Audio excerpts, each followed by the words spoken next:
Olá, pessoal, como vocês estão? Meu nome é Amanda Soade, eu sou psicóloga clínica, sou mentora cristã. Para quem quiser me seguir, meu Instagram é @amandasoade. E hoje eu quero falar com vocês sobre o que nós andamos nos importando, com o que nós andamos nos preocupando. Por esses dias eu estava lendo a Bíblia e o capítulo de Jonas me chamou muito a atenção. Deus escolheu Jonas, Deus queria enviar Jonas para a cidade de Nínive. Né? Lá era uma cidade onde as pessoas elas não adoravam a Deus, elas matavam, né, com as maiores brutalidades ali. Então todo mundo tinha muito receio, muito medo de ir lá para pregar, para levar a palavra de Deus. E Jonas não quis. Então, o que ele fez? Ele pegou um navio, né, para uma cidade totalmente contrária, se não me recordo, é Tarsis.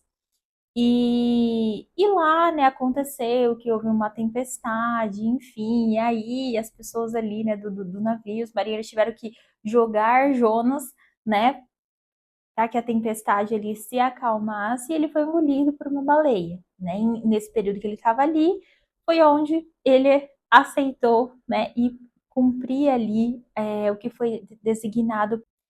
Chegando lá, né, ele pregou, ele evangelizou ali e o rei, tanto quanto as pessoas dali rasgaram as suas vestes, fala que elas, né, colocaram ali roupa de pano e realmente eles reconheceram ali o Senhor e queriam que o Senhor retirasse a sua ira.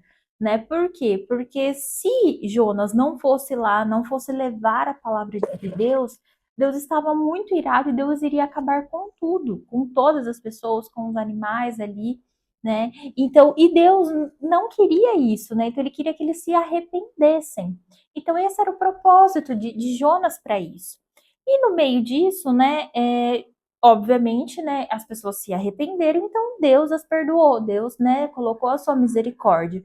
E Jonas ficou indignado quanto a isso. Por quê? Porque ele disse para Deus que ele nem queria ir lá, porque Deus poderia muito bem retirar a misericórdia dele sem precisar de Jonas, né?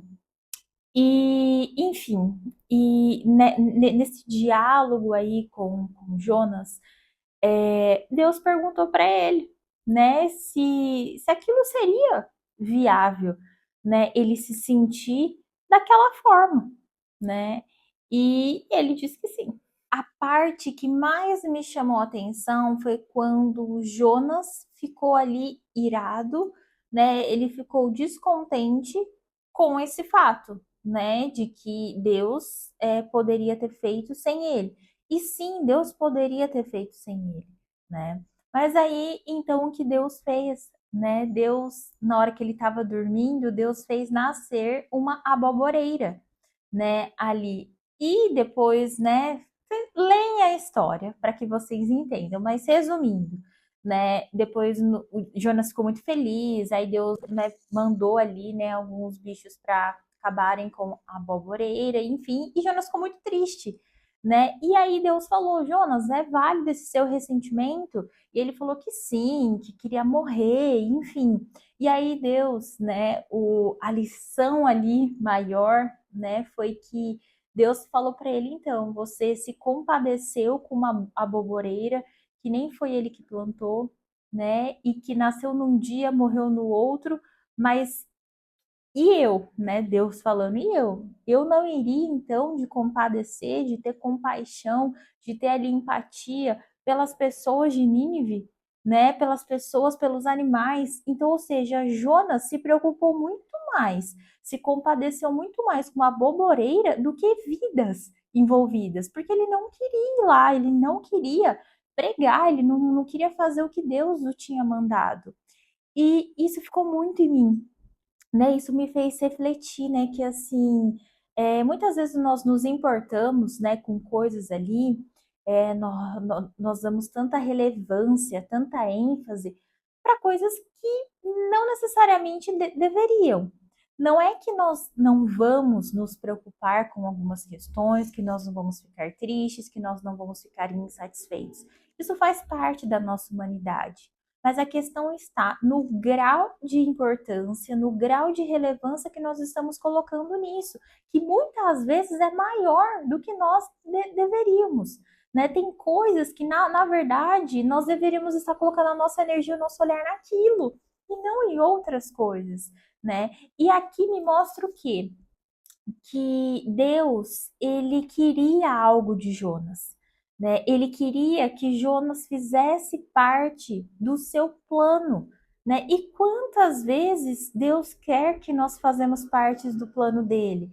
Deus, ele é misericordioso, ele é todo poderoso para fazer o que ele quiser no piscar, né, de olhos, no salar de dedos. E assim ele poderia ter feito sim em Nínive, mas ele queria incluir Jonas no plano dele, né? Então, Deus muitas vezes ele deseja incluir nós em seus planos.